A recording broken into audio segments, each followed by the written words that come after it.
Baik, terima kasih. Assalamualaikum warahmatullahi wabarakatuh. Kawan-kawan media sekalian, alhamdulillah hari ini insya Allah kami resmi mendaftarkan permohonan perselisihan pemilu ini ke Mahkamah Konstitusi.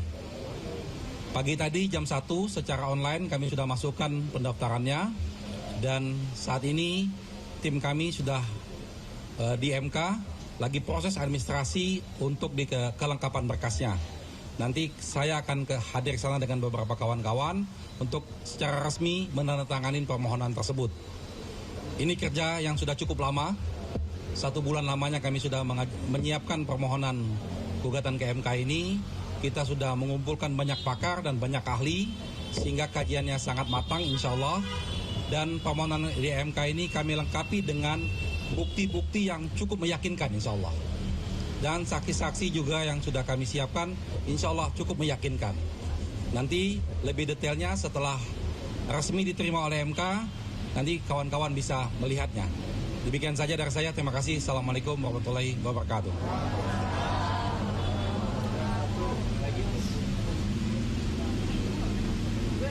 Cukup ya? Makasih Bang. Pertanyaan pertama mungkin juga ke Pak Arias. Yang pertama yaitu ya sebelum penetapan hasil pemilu ini yang disoroti baik oleh Pak Anies dan Timnas adalah kecurangan pra-TPS. Sementara kita tahu bahwa di Mahkamah Konstitusi yang disengketakan adalah sengketa hasil pemilu, bukan pra-pemilu atau apapun. Nah, dari tim hukum nasional Amin, apakah yakin variabel-variabel misalkan ada kecurangan pra-TPS itu dapat disengketakan di MK? Dan yang kedua, untuk Pak Anies, ini kan jalur konstitusi sedang berjalan gugatan sengketa ke MK. Lalu antusias masyarakat juga seakan-akan masih optimis untuk dapat keputusan ini berubah. Dan tentu mungkin ini akan banyak elemen masyarakat baik pendukung dan relawan baik dari 01 dan 03 akan mencoba melakukan demonstrasi dan unjuk rasa. Nah, bagaimana tanggapan dari Pak Anies melihat situasi ini? Terima kasih. Pak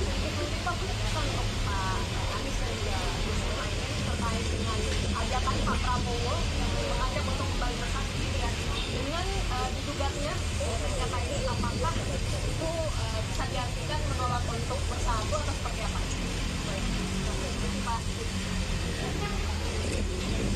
Ya baik, saya jawab teknis hukum dulu. Jadi tentang kewenangan Mahkamah Konstitusi itu sudah melalui kajian yang panjang. Jadi ada pemikiran yang seperti itu, tapi itu tidak sepenuhnya benar.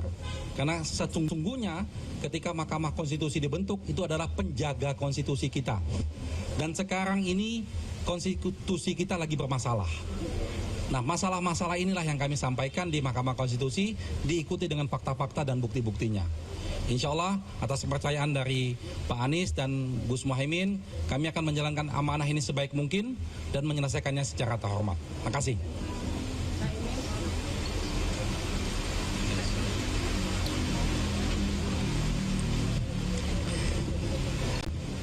Kebebasan berpendapat, kebebasan untuk mengungkapkan pikiran berorganisasi itu dijamin konstitusi.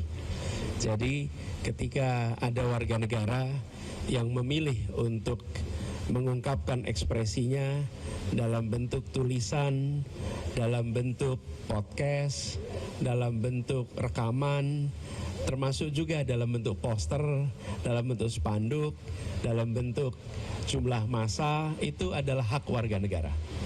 Dan hak warga negara ini harus dihormati karena itu bisa diungkapkan untuk isu apapun juga.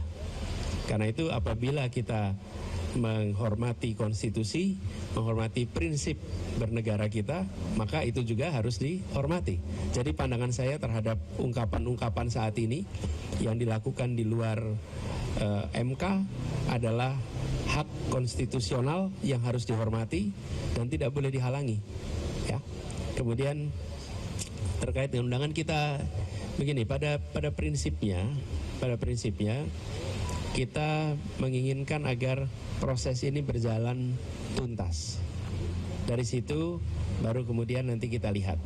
Tapi yang pasti kami tegaskan bahwa agenda perubahan itu terus ingin kita bawa. Karena kita ingin Indonesia yang adil, Indonesia yang memberikan kesetaraan kesempatan, dan Indonesia yang pemerintahannya memberikan ruang berdemokrasi yang benar, yang baik. Jadi agenda itu yang akan kita bawa terus. Bentar.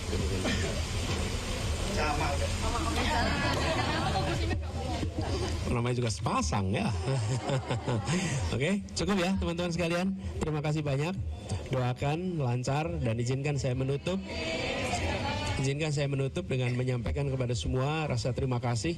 Terima kasih kepada hadirin yang ikut hadir di sini, para simpatisan, pejuang perubahan, para relawan, teman-teman media semua.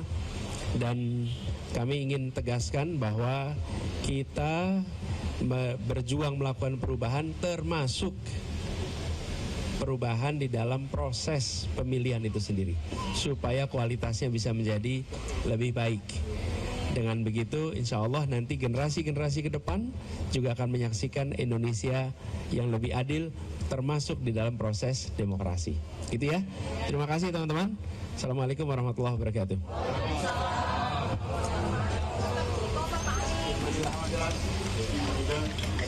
Siap. Ya, majalah Pak Herman. Terima kasih. Presiden.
Pak Saugi.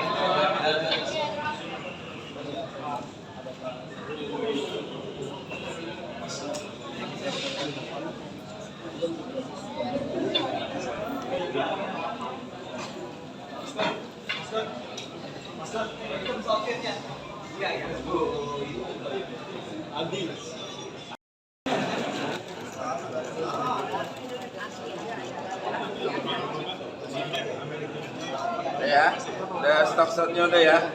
Terima kasih Pak Mas. Ya silakan Pak Mas, sudah.